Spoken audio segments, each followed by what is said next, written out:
Hello, kembali lagi di channel Rumah Awang Movie. Terima kasih buat kalian yang masih setia nonton channel ini. Ngomong-ngomong, apa kabar nih kalian semua? Semoga di bulan November ini kita semua dilimpahkan rezekinya. Karena faktanya hidup ini benar-benar harus dikasih asupan 4 sehat 5 miliar.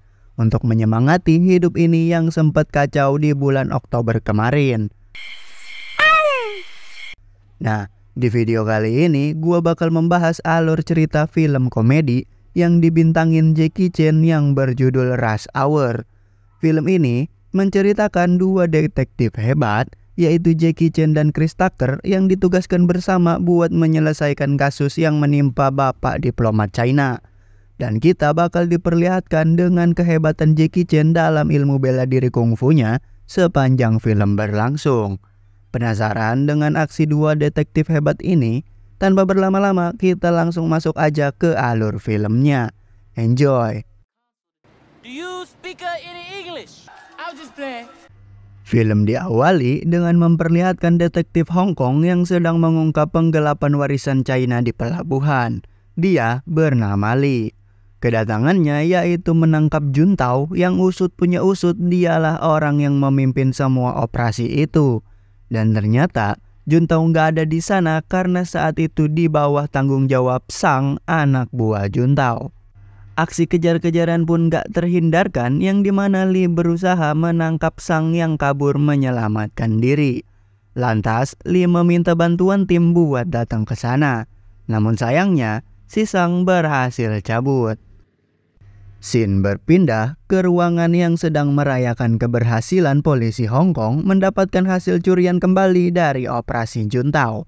Dan di sana terdapat dua orang penting, yaitu diplomat Hong Kong yang bernama Konsulat Han dan temannya yang bernama Thomas. Setelah itu Lee pergi keluar dan gak sengaja bertemu anak Konsul Han, yaitu Su Yang. Usut punya usut, si Su Yang ini bestinya si Lee yang bakal disekolahin di Amerika. Sebelum cabut, Lee ngasih Su Yang sebuah hadiah berupa kalung sebagai kenang-kenangan. 2 bulan kemudian, di Amerika lagi ada target operasi pelaku pembuatan bom yang dikerjain langsung oleh detektif LAPD yang bernama Carter. Di sana, Carter berniat buat menjebak pelaku yang bernama Clive, sang pembuat bom jenis C4. Awalnya kondisi aman-aman aja pas si Carter lagi negosiasi. Tapi mendadak jadi runyem ketika dua polisi datang menganggap Carter komplotan si Clive. Beruntungnya Carter mampu menanganinya sendiri dan berhasil menangkap si Clive walaupun barang bukti meleduk.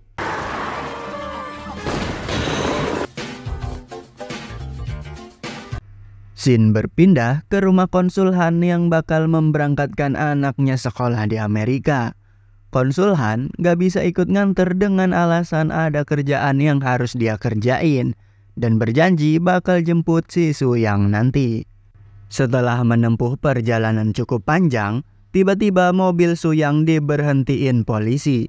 Gak ada alasan pasti polisi itu buat berhentiin mereka, karena ternyata polisi itu adalah si Sang, anak buah Juntao di Hong Kong tempo hari. Tanpa banyak bacot, Sang pun langsung menculik si Su Yang dengan bantuan komplotannya. Di sisi lain, Konsul Han lagi sibuk ngurus pameran yang bakal mempersembahkan kembalinya warisan China yang telah dicuri. Namun seketika datang dua agen FBI yang bernama Warren Rush dan Whitney memberitahu Konsul Han kalau anaknya si Su Yang telah diculik pas di jalan OTW sekolah. Rush mengatakan kalau dia bakal ngirim agen terbaik di dunia buat menemukan anaknya. Konsul Han menolak karena dia cuma mau agen terbaik dari negaranya yang menangani kasus tersebut. Yang kita tahu, detektif terbaik dari Hong Kong siapa lagi kalau bukan Mamang Jackie Chan alias Detektif Lee. Sementara itu, di kantor LAPD, si Carter lagi menyombongkan dirinya tentang aksi dia semalam pas nangkep si Clive. Dari sini, kita tahu kalau si Carter ini detektif yang kerjanya hebat, tapi minusnya banyak bacot. Seketika datanglah temennya yang memotong omongan Carter, yaitu seorang agen penjinak bom yang bernama Johnson. Johnson gak suka sama Carter karena setiap ada tugas si Carter gak pernah sama sekali ngajak dirinya ikut. Usut punya usut, si Carter bocah gede omong ini gak pernah mau punya partner kalau melakukan tugas dari atasannya. Karena dirinya merasa bisa melakukan itu sendiri dengan baik. Tiba-tiba atasannya manggil Carter buat ke kantor. Carter sebenarnya panik dan berpikir kalau dia mau diskors sama atasannya.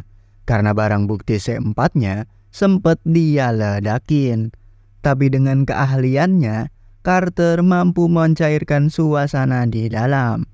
Dan betapa terkejutnya, si Carter dikasih tugas besar bersama FBI, yaitu buat menemukan anaknya diplomat China yaitu Su Yang.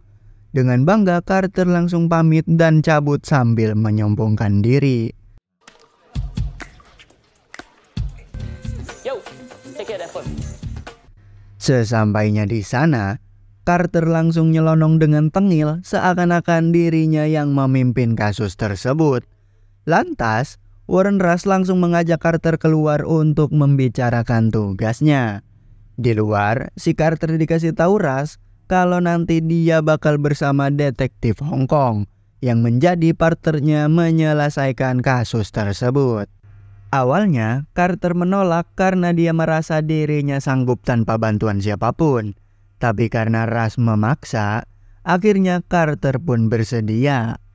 Carter langsung ke bandara buat ngejemput detektif Lee yang segera tiba dari Hong Kong. Pas Lee udah datang, Carter langsung membawanya pergi menemui konsul Han. Come on, man, my ride over here. Di sana, Lee ngasih tahu konsul Han kalau kondisi aman terkendali karena mereka siap melakukan tugasnya. Dan mereka berjanji akan segera menemukan anaknya konsul Han. Gak lama kemudian, ada panggilan telepon dari sang si penculik yang meminta tebusan 50 juta dolar. Dengan dibagi jadi 3 koper yang berisi pecahan sesuai keinginan si sang. $50 million? Dan uangnya harus diserahkan nanti jam 11 malam. Dari perbincangan di telepon barusan, mereka berhasil mendapat lokasi persembunyian si penculik. Di sana, dengan terburu-buru, agen Rush menyuruh para pasukannya masuk ke dalam. Namun di lain sisi, Lee nggak setuju karena itu bisa membahayakan Su Yang dan para pasukannya juga. Agen Rush yang kekeh tetap menyuruh pasukannya masuk yang tanpa mereka ketahui Sang nggak ada di sana. Dan mereka semua terkena jebakan si Sang. Lee yang menyadari keberadaannya pun langsung mengejar Sang yang berusaha kabur dari TKP. Namun sayangnya pengejaran itu gagal gara-gara kelakuan si Carter yang gak membantu sama sekali. Beruntungnya, Lee sempat ngambil barang yang dijatuhin si Sang dan berasumsi kalau itu adalah bom. Mendengar hal itu, Carter langsung ngajak Lee karena dia tahu mereka harus kemana. Mereka pun tiba di tempat latihan tim penjinak bom. Di sana ada Johnson yang lagi melakukan latihan untuk menjinakkan bom. Si Carter yang iseng nih, dia malah mengganggu Johnson yang berakibat Johnson gagal menjinakkan bom tersebut. Lantas, Carter pun langsung menanyakan barang tersebut ke si Johnson yang kondisinya saat itu dia ngambek sama si Carter gara-gara diganggu pas latihan. Namun, atas bujukan si Carter, akhirnya Johnson ngasih tahu kalau itu adalah jenis C4. Yang membuat Carter langsung inget sama si Clive, pembuat C4 yang di awal film sempat dia tangkep. Di lapas, Carter bertanya ke Clive tentang barang tersebut. Namun sayangnya Clive nolak menjawab karena dia nggak mau membocorkan rahasia. Carter pun sempat berusaha menjebaknya tapi tetap aja Clive nggak mempan dijebak. Akhirnya Lee pun turun tangan. Dengan ketulusannya bertanya, alhasil Clive pun ngasih tahu lokasinya Juntao, yaitu di restoran Chinese bernama Fuchou. Di sisi lain, konsul Han lagi menyiapkan uangnya dan mengatur strategi untuk menyelamatkan Su Yang anak kesayangannya itu. Seketika, Sang menelpon lagi dan mengatakan kalau mereka harus menyerahkan uangnya di gang restoran Fuchou dalam waktu 29 menit. Di waktu yang bersamaan, Lee dan Carter udah di Fuchou dan hendak menyelamatkan Su Yang. Saat itu, Li sempat mau diracun karena Sang melihat kehadiran mereka dari CCTV. Li yang gak berprasangka buruk sempat mau meminumnya, tapi pas sadar si pelayan pakai kalung milik Suyang, seketika Li jadi terdiam. Gak lama saat itu, Carter langsung dipanggil ke atas oleh Juntao, yang tanpa Carter sadari dirinya dijebak karena faktanya Juntao gak ada di sana. Beruntungnya, Li langsung datang. Walaupun telat dan perkelahian pun gak terhindarkan.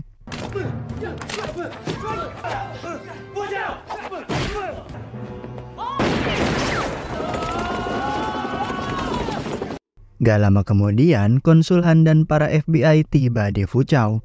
Dan mereka kecewa sama Carter dan Li yang menggagalkan rencana untuk menebus anaknya pakai uang. Alhasil, mereka pun dibawa ke rumah konsul Han. Konsul Han kecewa sama si Li dan memutuskan buat ngebalikin dia ke Hong Kong sekaligus melepasnya dari tugas itu.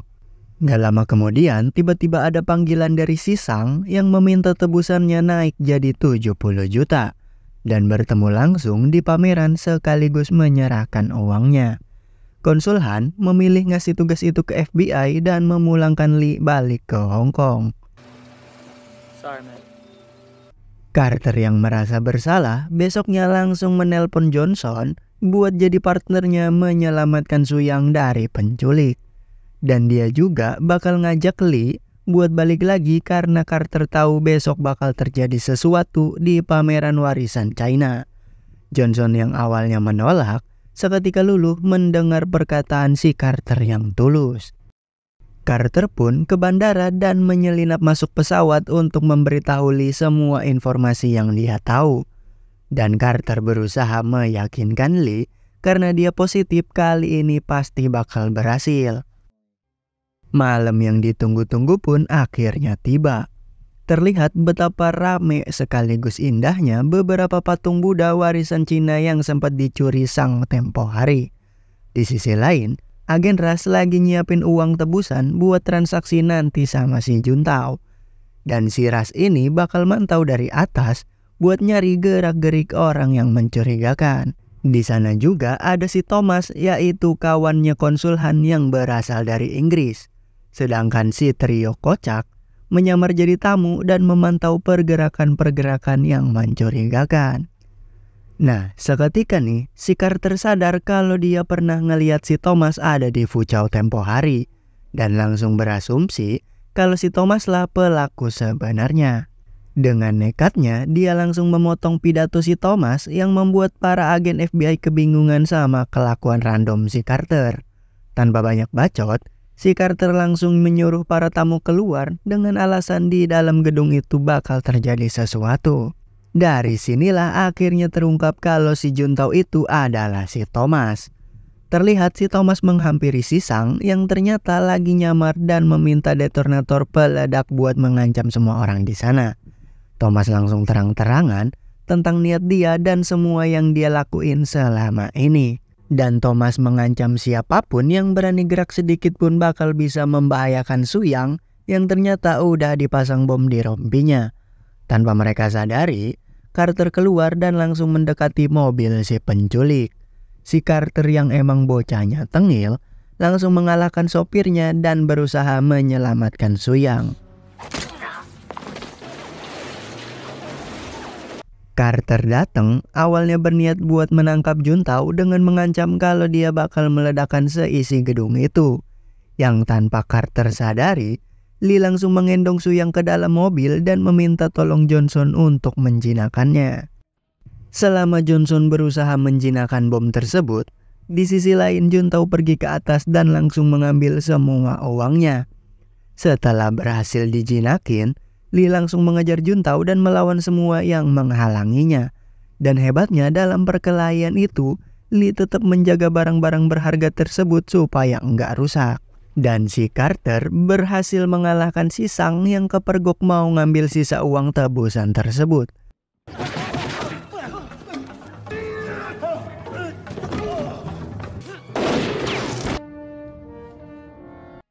Li masih berusaha mengejar si Juntao yang berusaha kabur ke rooftop yang dimana dia udah dijemput helikopter buat melarikan diri. Tapi Lee yang berjiwa kepahlawanan gak gampang menyerah sampai akhirnya dia berhasil mendekati si Juntao. Juntao yang merasa terancam sempat melawan si Lee dengan memukulnya pakai tas itu. Dan tanpa dia ketahui, tasnya kebuka dan membuatnya jadi hampir jatuh. Juntao dan Lee berusaha bertahan yang dimana posisinya si Lee pegangan sama tiang, sedangkan si Juntao pegangan ke rompi si Lee. Ngeselinnya nih, bukannya bantuin si Lee yang hampir jatuh, justru si Carter malah salpok sama duit yang berterbangan. Setelah sekian lama bergelantungan di atas, tiba-tiba rompi yang dipakai si Lee pelan-pelan mulai sobek dan membuat si Juntao nyemplung. Melihat hal itu, Carter mencoba menyelamatkan Lee pakai terpal panjang yang digunakan buat si Lee merosot turun dari atas dengan selamat. Lee pun langsung melepas pegangannya untuk merosot menuju tak terbatas dan melampauinya. Sorry. Thank you. Suyang. Oh. I think this belongs to you. Scene berpindah ke bandara yang dimana Carter lagi mesen tiket buat pergi liburan. Seketika datang agen Russ dan Whitney yang menawarkan Carter buat gabung FBI setelah ngeliat kehebatan Carter tempo hari.